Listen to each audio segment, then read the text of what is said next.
Classical Conversations, 5th edition, Cycle 1, Week 8. This is our plant nature walk. For this lesson, each student will need their nature journal, they will need a pencil, their collection bag, and you will need a thermometer for your class. Again, we will focus on names. We will begin with naming. I would suggest that you start this conversation before you leave the classroom or as you're walking to the outside area. Boys and girls, do you remember on what day God made plants?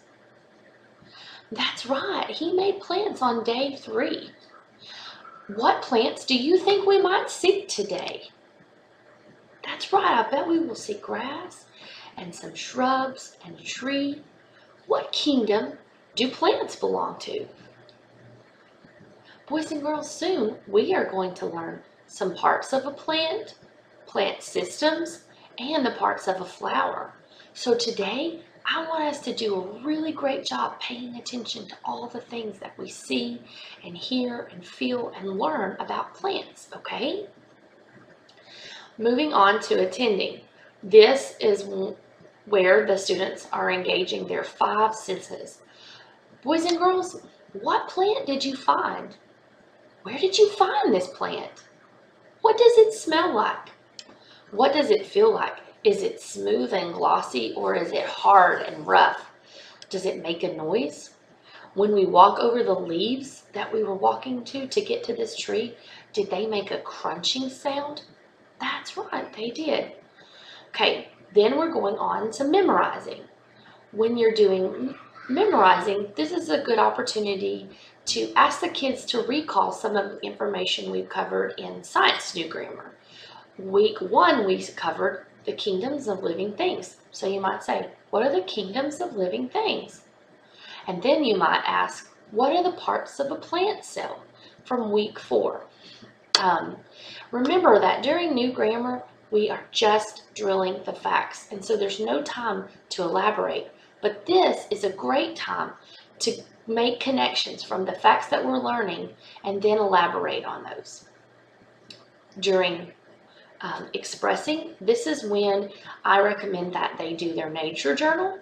They can record the temperature, what the weather was like outside, and they can write a summary of what they've seen and learned and done during the walk.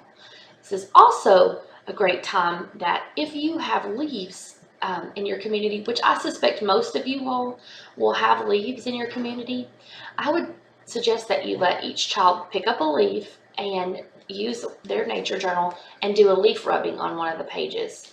It's a neat thing for them to keep, and it's not something their moms are going to fuss about you sending home.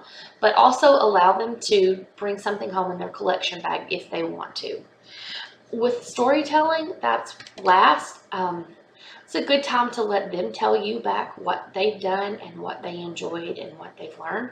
It's also a good time to bring a book to reinforce what we've done on our nature walk. You could choose a book about trees or plants. You could choose a book that's fact, or you could choose a book that's fiction. A book that I love that's about seeds is The Tiny Seed by Eric Carle. You could read The Giving Tree. There are lots and lots of things that you could do during storytelling, just as a final summary, but allow the children to express themselves and retell what they have learned. The goal of this activity is to engage the children in good conversations and critical thinking skills, and for them to be outside doing hands-on experiments.